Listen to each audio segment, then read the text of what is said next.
everyone, welcome to I Was a Teenage Fundamentalist. I'm Troy, I'm here with my co-host Brian, who likes to sometimes be called Brain when spell check plays up on him. And there's no point nodding, Brian, they can't see you. Yeah, but I didn't want to interrupt. I didn't want to be a rude prick like you sometimes when you just jump in and get all bloody needy. But now I'm here. You are never going to let me forget that one, are you? Ever. But that's all right, fine. So, hey, today we have got a really cool guest coming in who I'm going to introduce in just a moment. But before I do, I wanted to just say we're nearly at the end of the year. We're nearly at the end of season 3. We are. It's been a massive season, and for listeners, I mean, you would know that last year we crammed 2 seasons in. We did 20 episodes per season, and this year we've done one big long year as a season, and I think about 30 episodes, something like that. We started off weekly, and then we're a little bit exhausted, so we went fortnightly. I think about halfway through the year, and I reckon we've landed on the formula which works for us, which is fortnightly, isn't it, Troy? Yeah, I think so. I think you're 100% right there. Well, mate, I guess I just want to sort of reflect really quickly and just say it's been a long year with a lot of this content. There's been a lot of stuff going on, with the Hillsong trial and all, Brian Houston and his Hillsong trial, and then of course all the different documentaries and stuff. And then of course we got nominated for an Australian Podcast Award. By the time this goes to air, we'll actually know whether we've won or not. At least at the time of recording, we got nominated. So that was kind of cool, like just to be included in podcasts that are making a bit of a splash.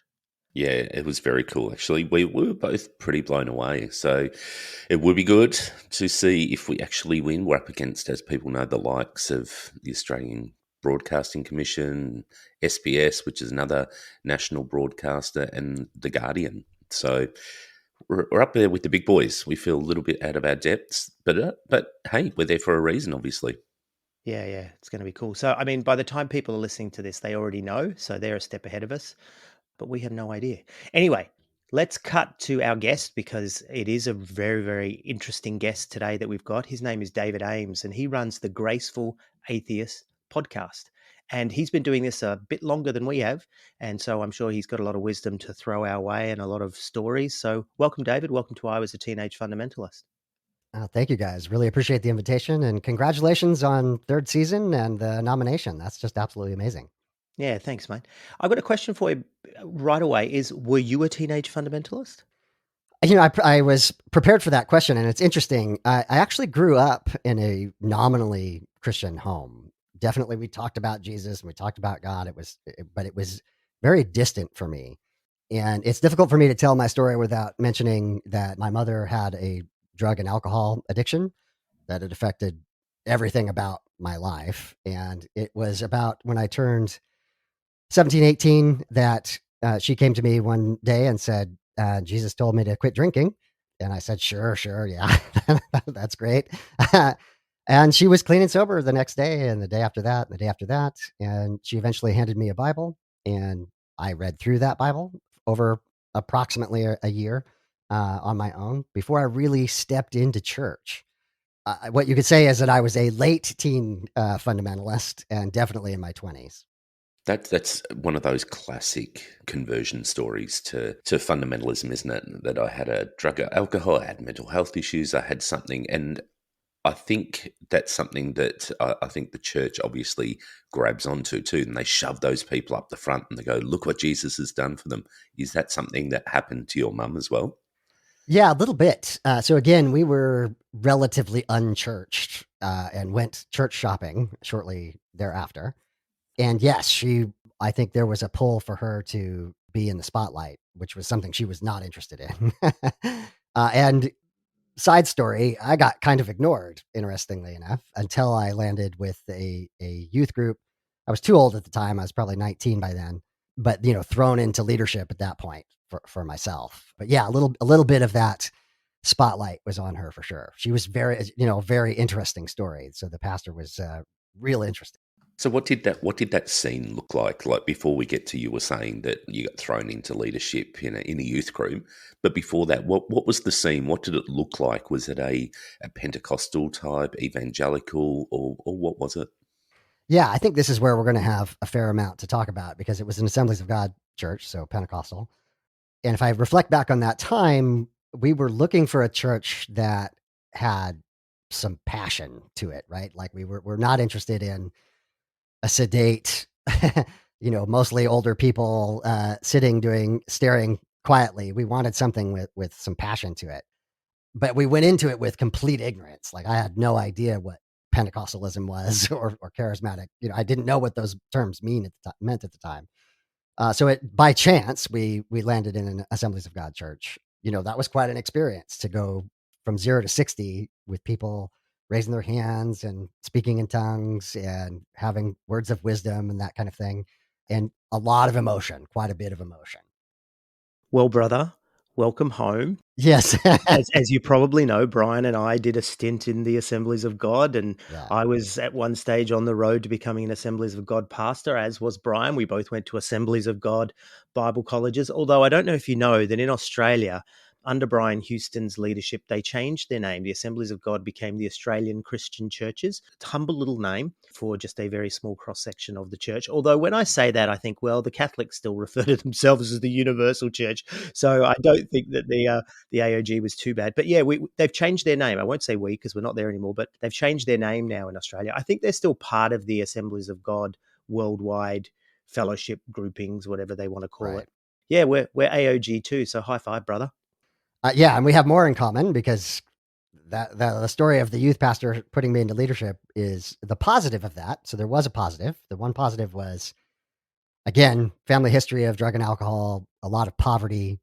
I like to point out that my grandparents saved me from the worst parts of poverty, but I mean, I had days where we ate cheese for dinner, right? Like things like that. So no one had really been ever said you could probably go to college. So this youth pastor says to me, "Hey, I went to this Assemblies of God Bible college. You could too. That's something that you might want to look into."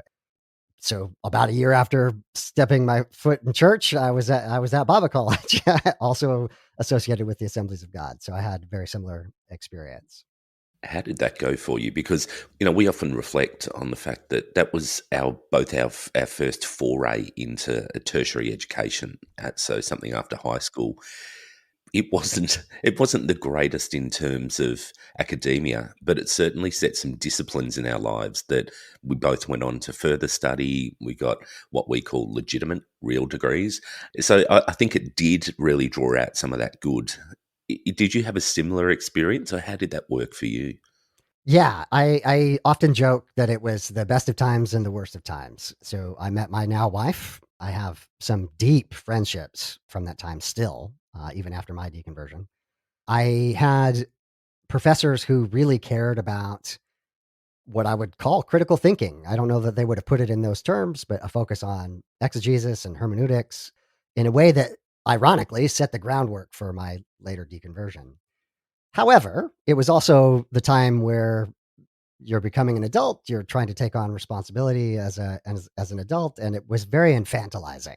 There was a curfew and sexual mores that were pretty limiting, and looking back in hindsight, although I did not go on to get a further degree, my degree is still church leadership, a Bachelor of Arts in Church Leadership. I have been incredibly lucky career in the tech world that has taken me out of poverty, let's say. But when I look back, I loved education. I absolutely loved it. And so there is some bittersweetness there of I wish I would have gone to a state school and had an opportunity to expand my education. Let's have a little segue too around tech. We all realised that we're using the Shure MV7 microphone. So, Shure, if you are listening, we are still up for that sponsorship deal. That's right. Yes. Yeah, and now that we're nominated in the Australian Podcast Awards, maybe they are listening.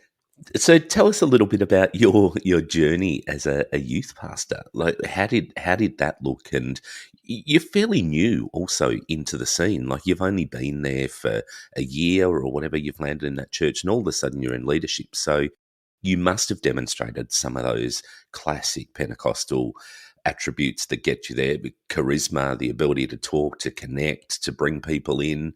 How did that look? Well, I had read my Bible, which turns out was special, was unique, and so I immediately had something to say.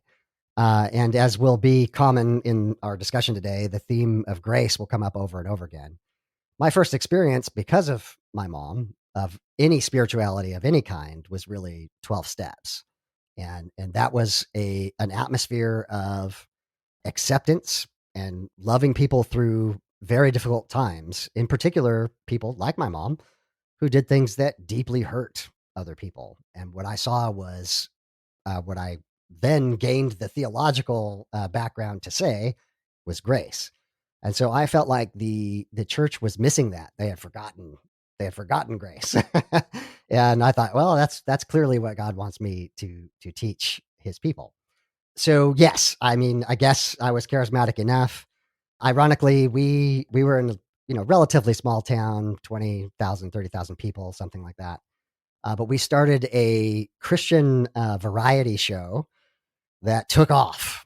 So even though the church that we were in was medium sized, 300 people or so, I had chances where I spoke in front of 2,000 people. Lots of kids, from all around our region. And as I went to Bible college, I would come back and MC for the variety show, and that was kind of a constant back and forth. I was driving home to do that, so it was a wild time. What's a Christian variety show?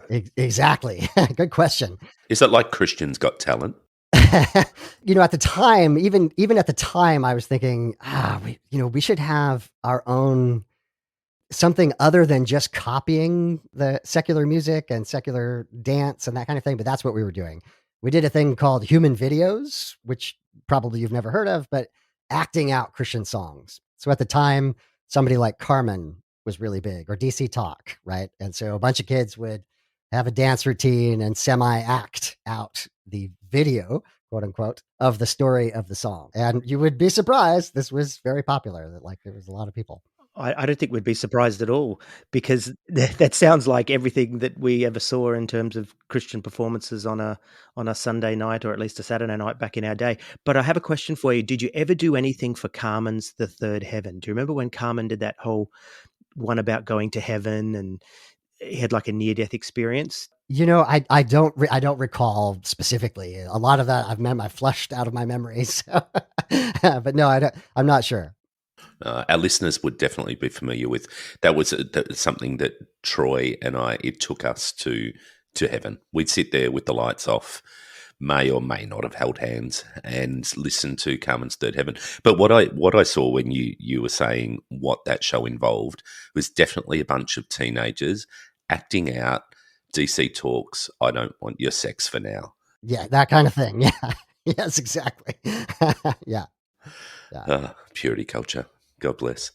That sounds insane though. That you start this Christian. So I love how it's a Christian focused one, but that's enormous. In a town of 20,000 or whatever, you've got 2,000 people rocking up. So you got 10%. Was that used as I guess, a tool to bring people into the church? Was that the reason for it, or was it just a creative outlet? Yeah. So I do want to be clear that it wasn't my leadership here. Like it was another youth pastor, and that was kind of his vision, and I was along for the ride.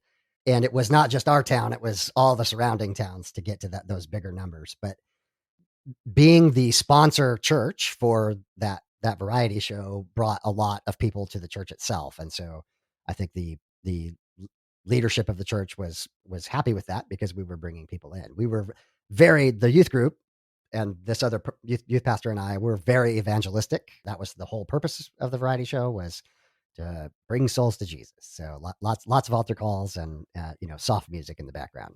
It sounds a lot like a small town Youth Alive rally, Brian. That's what it sounds like to me. That's what we used to call them in Australia. We'd have these big things called Youth Alive rallies, and we'd have regional ones and state ones, and it sounds like this was a smaller version of that. But I was just thinking, Brian was saying it was, maybe you called it Christians Got Talent. I was going to suggest you call it Christian Idol, but then I thought, no, that would take away from the Bible. Yeah. Yeah. I also heard you say that you were serving someone else's vision. That's a very AOG Pentecostal type thing as well. Yeah, Come and yes. serve my vision, then you can have your own. That's right. Yeah. Come and let us control you. And then later on, you can control others. Yeah. Yeah. For sure. That whole experience, like when I actually finished Bible college and came back, like on staff, quote unquote. It was below poverty wages. It was, I had very little. I got to speak often, but like I had very little actual say in the direction that the ministries went, and it was very relatively painful experience all the way around. And I left burnt out, and as well as having a relationship with another adult who that was consensual, but that was frowned upon, left in disgrace, as it were. I wish that I could say that was the when I started to deconvert, but I really didn't. 20 years go by really before I start to deconstruct and ultimately deconvert. So, David, being in Assemblies of God church, were you the sort of person that would move in, as we say, here's the language, right? Move in words of wisdom, words of knowledge, spiritual gifts? Yes, some people would. I like to be really honest, brutally honest about what I felt at the time, and I was fascinated by the Holy Spirit and how that affected people, how it affected me, but I also didn't want to fabricate it. I was obsessed with it being real and honest. So I became fairly early on uncomfortable with the way that words of wisdom always seemed to fit whatever that person actually wanted. Right? It really seemed very convenient for whatever that person needed to happen in their lives, or even in some cases political elements of the church. And I started to be just lightly skeptical of that, and so I was very careful about doing so myself. I was cognizant of not saying when I spoke, God told me XYZ. I was very much expositional out of the Bible. This is what the Bible says is the direction that my personal ministry took at the time. And did you speak in tongues yourself? I did, yes, yeah. Can you tell me about the time that you received that gift? Have you reflected on that? Oh, for sure, yeah, yeah. We could spend the rest of the time talking about what that means. So again, I was not Pentecostal growing up. Got to the church. Obviously, speaking in tongues is a huge deal for Assemblies of God. It was my first even hearing about it. I was obsessed with this thing being real. I wasn't willing to just start making syllables. I needed this to be a real thing. And, probably months go by, and I'm talking to, I know it's unclear here, but I started with one youth pastor who I really feel like was a legitimate mentor to me. He's the one who said you could go to Bible college. The other person is the person who had the vision for the variety show. They're two different people. The one who was much more of a mentor to me, we would have these conversations, like, it's okay. It's not a big deal. It'll happen or it won't. So ultimately, I'm driving to work one day and I'm having, I'm praying, God, I really want this. And very hyped emotionally, just, really intense emotional experience. And I did start speaking in tongues again, almost, within a very short period of time. I still felt like I have full control over this. This still feels a little bit like me doing this. So there was some level of doubt there still, but it was a legitimate part of my Christian experience for a good number of years. We definitely do want to get to the work that you do today, and certainly how the graceful atheist came about. Obviously, you've spoken about the importance of grace, and that's something you saw missing in your Christian experience, or certainly the church you were in. But what you were saying is that a 20-year period, you've left the church in disgrace, obviously in a sexual relationship with someone else that was frowned upon, because it was done outside of marriage. Yeah. Yeah. Gasp, God Yes. forbid. But, that has happened. You've got 20 years. Take us on a bit of a 20-year trip of what happened through that period, and how did you get to that point of deconversion, and how did your deconversion play out? Yeah. I will try to do this, the fast version of this. My wife, who I'm married to now, who I met in college, we didn't actually get married then. It was after this experience of leaving in disgrace. She and I got reconnected with one another. We had both done ministry in one form or another, and we were both burnt out. And that was actually what brought us together, ironically. We got married, and in the for a few years, we were kind of church shopping, trying to find a place to land. I was really. This is when I first became cognizant of just the grace. I have one more story about Bible college. I had a professor of theology who was all about grace, and again, a huge mentor in my life. And I was looking for that in the churches we were shopping for, and not finding it. We landed on a church that I think was, decent, and but not great. And we had kids, and in the process of raising them, and actually having bright, precocious children who would read parts of the Bible, I started to be more and more uncomfortable as they got to the age where it was kind of expected that they would be baptized. We started to go through that process, and I started to realize that I felt deeply uncomfortable with that. Like, I'm talking like 9 or 10 years old, and that felt like really wrong to me. That's way too young. I started to become really uncomfortable with praying out loud, which again, in a Christian family is the expectations. The father's going to pray over their children, that kind of thing. And that became uncomfortable. With hindsight, I say I was deconstructing. I already had an expansive, graceful interpretation of scripture, but it became more liberalized. It became more open. LGBTQ issues started to really, like, I knew there was something wrong there. I cared about people more than the judgment there.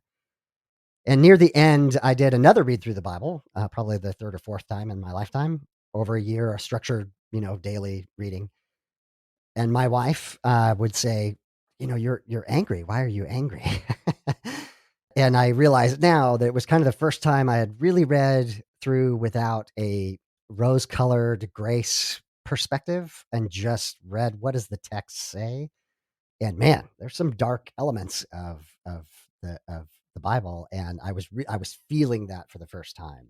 And then I think I reached a point where I would say, referring to like Descartes, the sense of God, the just, I had a sense of God, and I could not deny that, even though I had all these doubts surrounding it, everything. I just couldn't let go of that. And it was finally reading a Greta Christina article. It was a blog post about why are these atheists so mad? And it was, a list of like, I don't know, 20 things. And it was about the abuse of the church, and the misuse of scripture, and that hurt people. Long story short, I realized I agreed with everything she said there. And then I read a couple more things, and the last things that I was holding on to were my sense of a soul, that I had a soul, and the resurrection. And the article from Greta Christina convinced me that, I'm my body is me. I don't think I have a soul. That I don't think that there is something other than the physical me.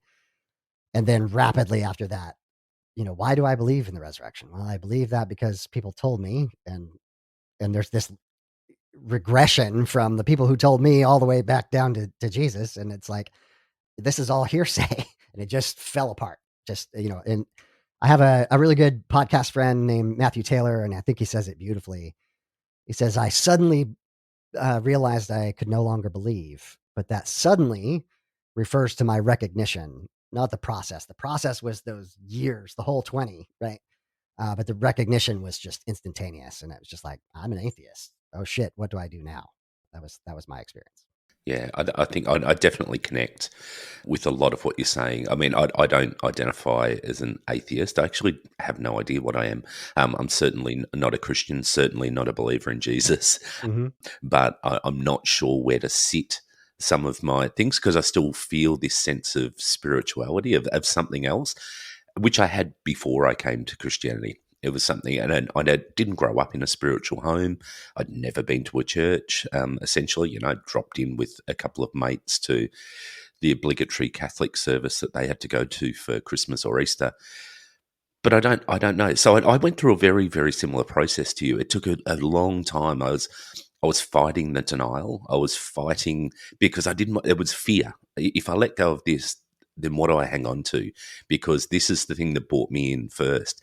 But I so identify with the stuff that you're saying around grace, around love, about acceptance, and just that is something that I think I definitely hang on to now, and I don't use those labels necessarily of grace and forgiveness or whatever. as liberally as I may have, but I try and live those. I think Yeah. they're such an incredibly important part of being a human and connecting with others and making the world a better place. But when you got to that point of realization where you went, oh, fuck, I've got to let it go, Yeah. how did that sit with you? Was there a fear or was it a freedom? Both. So the other part of my story is that my wife is still very much a believer. So the fear was, oh my God, am I going to lose her? I realize it took me about 3 months to tell her. In that 3 months, I was reading voraciously, just anything I could get my hands on. What does this all mean? And at the time, that meant the Four Horsemen, a couple of humanist books, but with hindsight, I would have loved some other books. I have other recommendations for. And then the night that I told her, I knew, I'm sticking the knife in and twisting it, like I'm hurting her, but I have to be honest with her. I couldn't live a lie. I had to tell her. I focused on the fact that I loved her. I loved her whether she believes, whether she doesn't, and it tried to convey that to her that I wasn't going anywhere, that I wanted to be a part of this relationship. So there was a lot of fear there. We can talk about this later, but we have made it work. There is some tension there, but we care for each other, and it's kind of an act of volition that we choose to be with one another. But the freedom, Brian, of it felt like I was spinning the plates of faith to keep it all together, all the cognitive dissonance, all of the doubt, all of the things, and I was holding it together by force of will and letting it go. The irony is that it felt like a born again experience. I often say the scales fell from my eyes. It is literally seeing the world in a completely different way. And intellectually, it was absolute freedom. And I could never go back because I can't unsee what I have seen. And to just put a bow on this, I've come to really rest in, really relax about. There are things that we don't know. There are questions that may not have answers. And I would rather, to quote Feynman, I would rather have questions without answers than answers that can't be questioned. And like, I'm just comfortable there.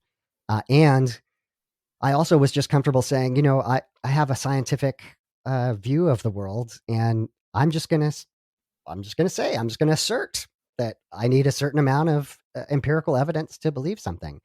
And that I'm just really comfortable with that. And that's been really useful in the time period we're in, not just in the religious context, but politically, geopolitically, the disinformation and misinformation that's out there.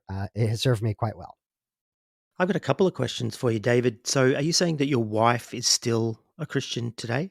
Yes, she is. Yes. So, how does she handle that her husband is a quite famous podcaster known as the Graceful Atheist? How does Yeah. she handle this?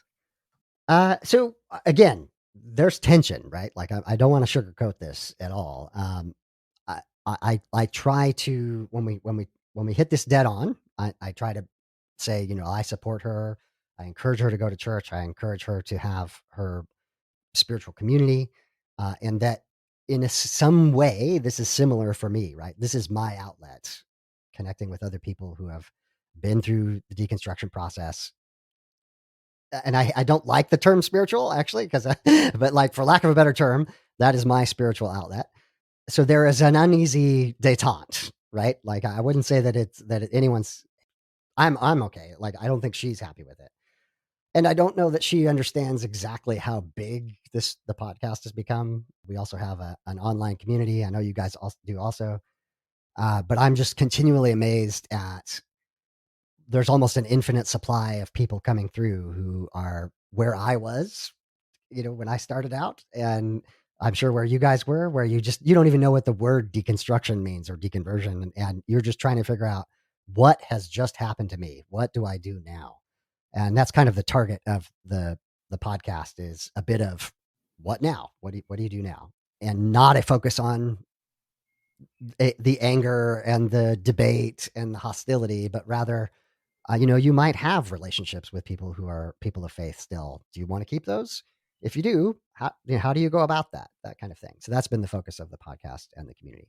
It's interesting, David, because hearing that your wife doesn't really listen to your podcast, my wife was never a Christian and doesn't listen to my podcast either. So maybe that's partly a marriage thing, not just it could entirely be. an atheist thing. But okay, I got another question for you, and sorry to harp on this, but I know that our audience is going to be really interested in this. What about the kids? Yeah. Yes. Because I'm watching what's happening in our community as well, the two main issues are unequally yoked relationships and how do you raise children. First of all, I need to say how amazing my wife is. Like this would not work if she wasn't an equal partner in this. So I've seen relationships where it's sad, but maybe that relationship does need to end. So it isn't necessarily the case that you have to make it work at all costs in the way that we might think that within the Christian world, right? My wife is also, I would say, she's theologically conservative, but not politically so. So she is grieved the last 6-7 years of what we've seen on the world stage. That does not represent her, and so we shared a lot of values, and that's what I try to focus on is the values that we share. Obviously, kids they are brilliant at finding the weak spots to their advantage, and they have done so brilliantly, and that has often caused tension. Obviously, we've discussed purity culture here. I've been fortunately, we both were very kind of matter of fact about sexuality and their bodies as they were growing up. I took it steps further to say, hey, you need to practice safe sex, and this is where you can get condoms. This is where you could get birth control. My wife has come along with that. I don't think that she's comfortable with it at all. The other part of the story is that when I deconverted, the kids were kind of in their teenage rebellious phase anyway. And so I think both of them are closer to agnostic than anything else. I don't like to speak for them. I don't know entirely where they're at. So the heart of your question, Troy, is for sure lots and lots of tension and arguments, but there was enough shared values. There was enough shared sense of we love our kids. We want to parent them as a team, and working and attempting to work with one another to raise the kids. So how did your mother sit with this? Because she was your reason to convert. How did that all land? My mother died about 8 months after I deconverted, and I did not tell her, which is also really common. Well, you might not be surprised, but some people would be surprised. We've got people within the community that haven't told their spouses. This happens more often than you think. So I drug my feet, knowing that was going to hurt her, and she died suddenly, unexpectedly. So when I reflect back on it, I'm torn. Would it have been better for me to tell her? Probably. We had a very complicated relationship. The rest of my mom's story is that she was clean and sober for 10 years and then went back to the drugs in particular. And so that was rough. Those 20 years that I just blew over were rough as far as my relationship with my mom. So that was complicated. I'll tell you the hardest person to tell was an aunt of mine on my dad's side. And she and my dad's side of the family is very Catholic. And she and I were the evangelicals in that side of the family. And so we were, really bonded over that. And so a couple of years into the deconversion, I told my aunt, and that was hard. She was very good about it. She handled it well, but I really felt like I was breaking this woman's heart, and so that was challenging. Yeah, that is a rough journey. And so how long ago, just to put a bit of context to time, what would you say that point was? How long ago was it you deconverted that you would say you had your born again experience? Yeah. No, I don't remember the exact day, but it was June of 2015. I remember it strong enough to remember that. So we could say that you've been on prayer chains for about 7 years because there'd be many people praying for your soul. Probably. Yes. Praying for your soul, and some of them would have been praying against your soul. That's right. That's right. Especially being a podcaster. What you said before too around a lot of people not telling anybody. When we spoke to Bart Campolo, I don't know when it was, maybe last year, he talked about that his time in ministry, that there was a lot of big name pastors who were up there leading very large churches who were no longer believers. They couldn't tell people because Yeah. that was their life. And so I completely get that. I mean, I became a Christian when I was 17, and then my mum actually became one after me. So it was a bit of a weird experience. But I'm sure that many Pentecostals relate to that sort of thing. But I deconverted. I, don't identify as Christian. She still does. She's 85, nearly 86. I don't have the conversation with her. We avoid it. She, as far as I know, knows about the podcast, but she's never brought it up with me. Yeah. But I would be part of the Baptist-Costal prayer chain that she's part of. I have no doubt about that one. So tell us about 2015. That's the timeline. The last 7 years, what's happened, and how did you get to the Graceful Atheist? How did the podcast start? How's it evolved? I mean, you did say before, it's a very popular podcast. You're in the top 1% of all podcasts across the globe. Like that's enormous. So how did you get to that? How did this evolve? Yeah. So I hinted at it when I, talked about the books that I read at the time. I feel like we went through these waves post 9/11. We have the new atheists, and I think the focus then was the shock and awe of just there are no sacred cows, and being able to say out loud what probably many people were experiencing privately. And I think there was then a backlash to that, right? You can't just kind of be an asshole to people all the time. and uh, and I feel like we're in this second or even third wave kind of after that. And so in 2015, I was looking around, mostly online, mostly on Twitter, mostly on YouTube, and everything was responding to apologists, right? It was very debate heavy, very sometimes I say hyper rationalist, right? And I mean, I love philosophy, right? Like I absolutely love it, so I get it. I'm drawn to that. I was drawn to theology as a Christian. I'm drawn to philosophy, but there very, very quickly, I felt like, okay, yes, but now what? Right? Like, I read the books, I, watched the YouTube videos, all right, I'm already convinced of this. So now what? What do we do now?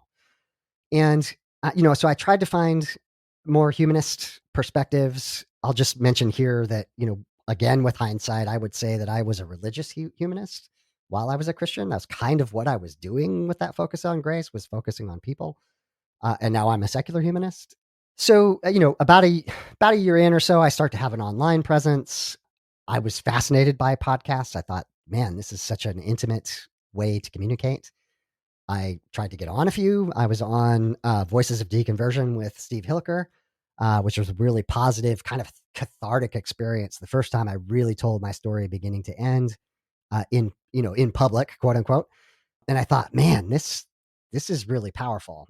I started a blog. I tried a few things with some YouTube friends, and nothing felt quite right. And I finally thought, I can't be the only one who wants to talk about, kind of the full human experience of this process. It's not just about the intellectual bits. It's also about we mentioned fear, that there's what I've now learned. People experience deep trauma from the process, from what they went through. And now they're trying to become free from. And I just wanted to focus on the whole person. And the other thing that I noticed was that it was incredibly male dominated, incredibly white male dominated. And I wanted to just be as open as possible to everyone as much as possible. I joke that, this was my cognitive bias. I thought, there must be people that are like me that would respond to the thing that I would have wanted when I went through my deconversion in 2015. So started the podcast. Barely anyone knew who I was. I had a handful of connections on Twitter, and I just started to bring people in. And at first I thought I was going to do what everyone else does, which is, you interview famous secular people, you will occasionally interview an apologist, what have you. And I'm really thankful that that isn't what happened. what happened is I almost the first two episodes were people telling their deconversion stories, and I very quickly saw the power of that. It was something really positive for me to be the receiver of their story, and I could tell how cathartic it was for them in the same way that it was cathartic for me to tell my story. And so I knew that that was kind of going to be the focus of the podcast. And I think the most important thing that somebody who finds themselves in that questioning phase, they're not out yet, they may barely know what deconstruction means, is to hear that they're not alone. They are not crazy. Many people have gone through the same thing they have. And the wide spectrum of experiences. So from Catholic, Pentecostal, charismatic, Baptist, independent fundamentalists, what have you, like the broad range of experiences, including more progressive Christianity. Somebody has been interviewed on the podcast, and you can hear your story as they're telling it. And so that was the magic of it. That was the thing I thought was unique. I I was acutely aware in the beginning that if I had started to do harder, response podcasts against apologists, that I probably could have had an audience quicker. It's been a very linear, slow, steady growth. I consciously made that decision. I'm gonna try to stick to this vision of secular grace and deconversion stories and see if there's an audience out there. It really was kind of an experiment. Are there people who are interested in this? And apparently there were.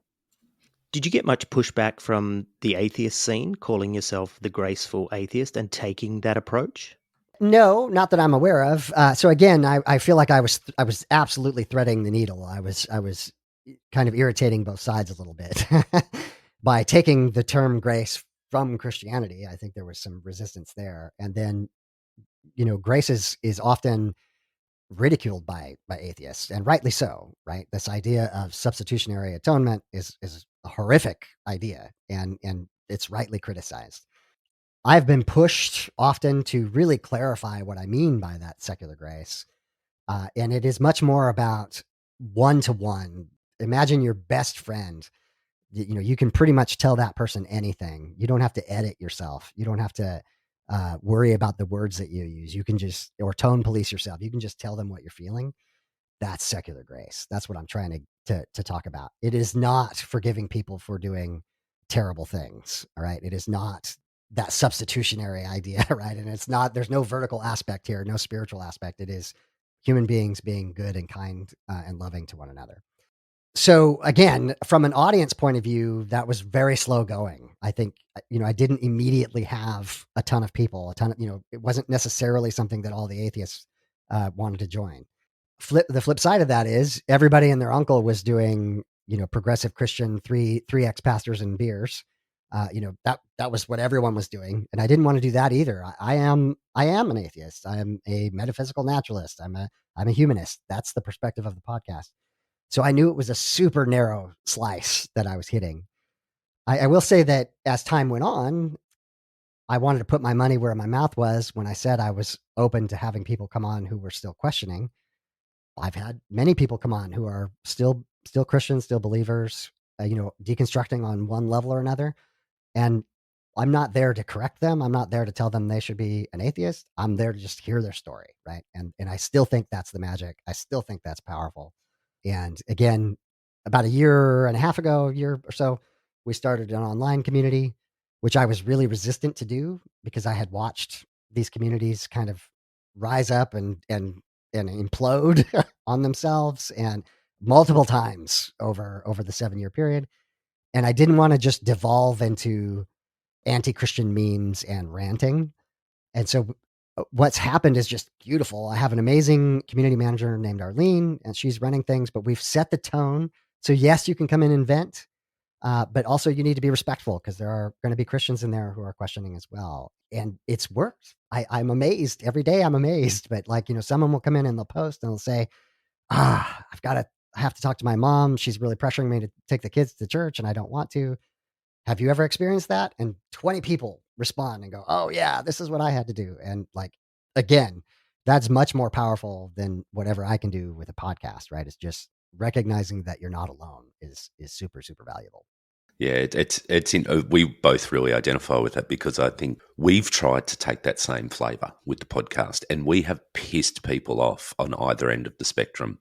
So we've had the angry atheist coming in, going, "God, you guys just leave way too much room for thinking, essentially, or for having Yeah. conversation." And then you have even the more progressive Christians going, "You guys can't say that." And it's like, well, yeah, we can because that's our opinion. But our online community is the same. It's quite a large community these days, over it's about 800 or so people, and the exact same thing. We've actually had to remove a few people, which is an uncomfortable thing because we think about people were removed from church, and that's not demonstrating grace. But in the same way, there's been some people who it quite the way that I guess they process stuff has been damaging to others and hurtful to others, and hasn't created a safe environment for people to have those conversations about, hey, my partner's still a Christian, or my kids aren't Christians, but by God, they've just been asked to come along to Hillsong or something like that. So, and it's the same thing. We have a community where people support each other. We have a lot of people coming to us and saying, you've created an environment where I actually feel heard, I feel accepted, I don't feel that my questioning is something that is going to damn me to an eternal hell. You guys, and I'm sure you find the exact same thing, but it is niche. I think it is a place that many people fear to go because it does create an environment where you're not giving absolute certainty, and people look for absolute certainty, which I think in this environment we've seen conspiracists come out and people latch onto it because they're giving them certainty about something that might not necessarily be something you can give certainty about. It's a weird environment, isn't it? For sure. I think, part of why I'm not aware of any atheists who were angry with me is that I just ignore that. But that's kind of the exact thing I was trying to avoid. I wanted to make sure that we weren't just replicating what had already been done. And again, I think we've been reasonably successful at that. We said the same thing when we started. It was like, we don't want to do an angry atheist podcast because there's enough of those. And I'm not saying they don't play a part. They do, and they often speak a lot of truth. I can remember in the early days of the what you called the Four Horsemen or the New Atheists, and for the sake of our audience, I think maybe we should sort of define that there were four authors, four speakers in particular. There was Richard Dawkins, Daniel Dennett, Sam Harris, and Christopher Hitchens. And I got right into those guys back in the early noughties, and into the mid noughties. And you were right. After a while, it just became a really bitter place to be. And we interviewed Elle Hardy, who wrote a book on Pentecostalism, and she said that when she got into the New Atheists, after a little while, she felt like she needed to pay some penance and started to write a book on Pentecostalism, because there was an angriness, there was an anger, there was a fury almost. And Yeah. I can remember when I started to sort of wake up from that and say, oh, as much as I agree with almost everything that was written in The God Delusion by Richard Dawkins, I don't like the way he belittles people. And I got pushback from other friends going, oh, as if I was betraying Yeah. atheism, or as if I was betraying my own deconversion by saying, well, let's keep moving forward with this. So I hear you. And that's why I really identify with the fact that you called your podcast The Graceful Atheist, and I can see what you're trying to achieve, and I think it's wonderful. So kudos to you, David. Well, thank you. Yeah. Who are some of those guests? I mean, you've had a raft of guests, but who are some of those ones that stick in your mind, and why? What is it that you've learned from them, that you've connected with them? Tell us about those. Again, the focus of the podcast has not been famous secular people, but I'll mention just a couple. My favorites, Jennifer Michael Hecht wrote a book called Doubt, a History. And what I love about that book and what Jennifer is communicating is that none of this is new. That as long as there have been believers, there have been doubters. The book is a beautiful kind of crash course in the history of philosophy. And she does this brilliant thing where, it's the winners write history. And that's often the theistic view. And she's looking at the negative impression, basically what the theists were arguing against, to bring out what the secular argument was at the time. So it's a brilliant book. I loved chatting with her. I also, you mentioned Dawkins just a second ago. I often say I'm more of a Carl Sagan atheist than a Dawkins atheist. So having Sasha Sagan on, she wrote a book called Small Creatures Such as We, which basically takes the premise that even as secular people, we need ritual or common collective community events to mark off time. Things like birthdays and funerals and marriages. These are community moments, and that we shouldn't ditch the ritual that we need as human beings just because we're secular. And I thought that was brilliant. I also got a chance to talk to Bart Campolo. I feel like of the famous people, he's probably the closest to what I'm trying to communicate. I, as a Christian, loved Tony Campolo, his dad. I think he had a very graceful attitude. And obviously, Bart carries that into the secular world. And I loved both his book and the video that he and his father did where they're talking to one another. And you can, especially as a deconvert, you can hear Tony, his dad, that you can hear the cognitive dissonance, right? And Bart is being incredibly patient with him, and trying to walk him through it. And anyway, I think that's just that one that was wonderful. But as far as things I've learned, I think the most critical thing that I've learned is how easy I had it. I came into it my late teens. I was pretty much an adult. I had a sense of self. I had had sex already. So the purity culture was damaging, but not traumatizing.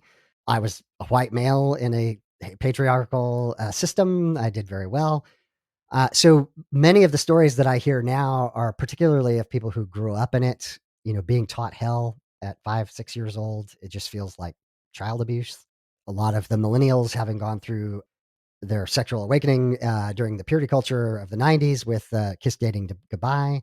And they are damaged. They are hurt. So real trauma, right? In a way that wasn't my personal experience.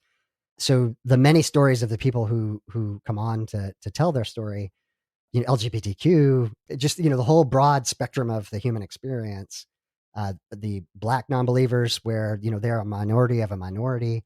Again, things that are not my experience. I've learned a lot through this process of just listening to people tell their stories from their perspective and their experience. You learn not to be an asshole, Yeah, essentially, when you hear, don't you? You hear people's experiences and you go, fuck, because it's the same, we're two white males in a patriarchal society, yeah. So we have had an easy ride, and we've heard a lot from women that we've interviewed about their experience, not only of purity culture, but of being a servant in church, essentially. A lack of autonomy. Yes. Oh, absolutely. And are told that that's freedom. You've got freedom in Christ, but come here, mind the kids, do any of those very female-oriented or appointed roles, and you'll be okay. Just don't step outside that. And you do certainly see within more modern mega churches that's painted up a little bit of lipstick on the pig, and you do see women up front more, but you'll very rarely, if ever, see a woman leading a megachurch or leading something that has some sort of fame attached to it. The guys will always jump onto that. So we have had it easy, and we've got to realise that it's not something that we are as damaged by. But there are some very damaging elements to it. I mean, there's a lot of people who came into it. I came into the church at 17 with a bit of a damaged sense of self, and I think the church gave me a sense of self which I had to strip away. It helped at the time, and I think it helped anchor me as a human who was going through some shit. But I had to strip that away because I think they built me up with a sense of self that was built around the church and within that bubble. So it's something that we've all got to work through, but certainly nothing compared to a lot of minority groups that you talk about. We've interviewed people who've gone through gay conversion therapy and told that the person they are is not a person that God likes or even comes close to loving, unless, well, he loves them conditionally. Otherwise, he's going to send them to an eternal hell. So, we have had it easy. Yeah, and I think it depends on where you're based as well. Like I was talking to couple of people at work the other day, and he's Chinese, the guy I was talking to, and he said that he went to a mega church in Texas, and he said we were the only Asian people there. Whereas I think if you were at a mega church, maybe in California, you'd probably find there's quite a, and it's, I know for a fact there's a lot of, you know, Chinese churches in California. So it really depends on where you are. But it did stand out to me when we spoke to the two women from Cheers to Leaving podcast that I said to them, and it was really funny because I left church in 1999, so it's been a really long time. But to actually stop and go, wow, listening to their story, there must have been women in our church that were feeling that way too. And that was sort of like a realization that my experience was not the same experience as the women who were standing right next to me at the time. Yeah, for sure. I think that's a theme that came through. I off the top of my head, I can think of like 4 or 5 interviews I've done where within 3 minutes of listening to a woman tell her story, you realize this person is a leader, right? She's that is her skill set. She's, you know, she has great knowledge and great communication skills and leadership skills, and then she will go on to talk about how she was limited to children's ministry and limited to, you know, non-speaking roles. And you just think, what an incredible waste of talent that you know, that has taken place here. So, David, coming to the end of our time, how do people connect with you and your podcast? I mean, I'm assuming you're on all the platforms, but are there Yeah, other ways? You know, how do they find your support group, etc.? sure. Yeah. I'll do the support group first. That it's called Deconversion Anonymous. You can search for it on Facebook, but it's also at just facebook.com/groups/deconversion. I'm pretty easy to find. So you can Google Graceful Atheist, Google Secular Grace. That's going to hit my blog that has links to everything. The podcast is on all the major platforms, and you should be able to find that. And then I have been on Twitter. I know we're going through a time right now. We'll see if Twitter survives over the next couple of months here. But at Graceful Atheist there as well, so you can reach out to me there. What's next for the podcast, David? Do you take it in a different direction? Do you continue where you're going? I think this year, 2022, was more open to more progressive Christians, more, you know, a little bit of more in that questioning phase. We have an opportunity to potentially become a part of a podcast network that is atheist and humanist focused. That might lead to a few more quote unquote famous people. You know, a little bit more of that I haven't done in the past. So we'll see. But you know, honestly, guys, you know, more of the same. I still feel every time I do one of these interviews that it is the power of the regular person telling their story that's what everyone else is relating to, and that's what people find fascinating. Yeah, there's a power in letting people know that they're not alone, Yeah, and that their story resonates and that they're not isolated. I think it's something that we've learned. It's something that's happened with us as well. And we'll be talking about stories. We've heard your story today. We're also going to be on your podcast. This is the crossover episode, but with a gap. We're going to run ours late November, whereas yours will come out early 2023. But I think it doesn't matter. It's just about giving a voice to others, and also, most importantly, an opportunity for people to connect and know they're not alone, and know that their experience is validated. So we want to thank you today for the conversation. It's been a great conversation. Again, it's good to hear people's stories. It's also great to hear, because we know that within our community, there are people who fit the unequally yoked yes, label. There's people with us that their partners don't necessarily know that they're deconverted or deconverting. They're coming to our community as a safe space to do that. So to know that that can work, to know that there's a roadmap which has worked for you, may not always be transferable, but someone has done it before, so people will connect with that. So thank you so much. I think it's the power of connection. It's the power of story. It's the power of podcasting. yeah, that's right. Thank you guys for having me on. I really appreciate it. Awesome. Thank you. Excellent. So, Brian, I'll see you in a fortnight. That's 14 nights, Troy.